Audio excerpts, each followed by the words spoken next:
kira-kira? Oke, jadi pertanyaannya adalah gimana caranya kita bisa melatih budaya on time atau menghargai waktu di lingkungan kita yang belum bisa menghargai atau belum bisa membiasakan budaya seperti itu. Ini kembali lagi ke mindset being the architect of your environment.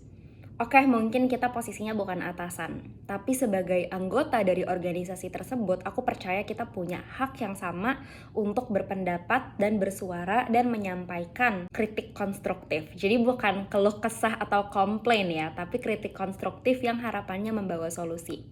Kalau aku ada di posisi tersebut, pertama dari sebelum rapat dulu aku tanya, oke, kita rapat jam berapa?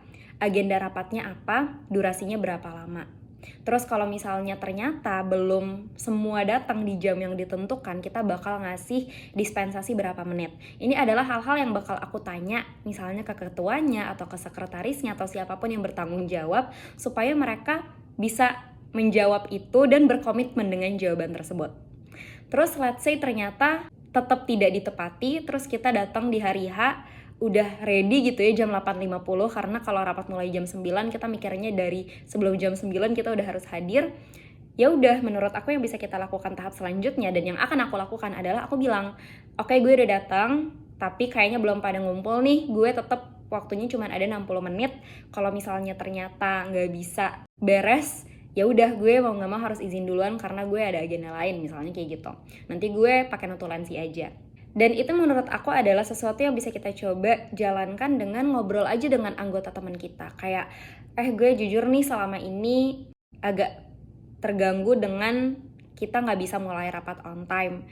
Nah, sebenarnya kendalanya di mana ya? Apakah karena emang ada kesibukan? Kalau misalnya ada kesibukan, ya kalau gitu ya kita bikin siangan lagi aja rapatnya. Tapi kalau misalnya karena masalah nggak bisa on time dan lain sebagainya, gimana kalau kita implementasi goals bersama? Pokoknya telat tiap 5 menit harus masukin uang ke kas 5.000 misalnya kayak gitu.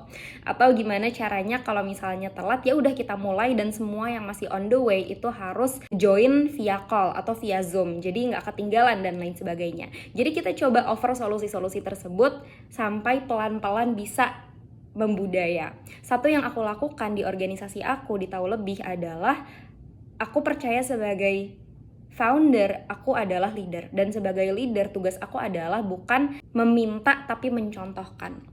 Jadi ketika aku bilang kita rapat jam 10, yang aku lakukan adalah aku buka Zoom room dari jam 9.45, ya udah aku yang nungguin teman-teman, jam 10 tank kita mulai siapapun yang datang, terus abis itu yang gak datang ya udah itu aku tandain, terus aku evaluasi aja secara pribadi.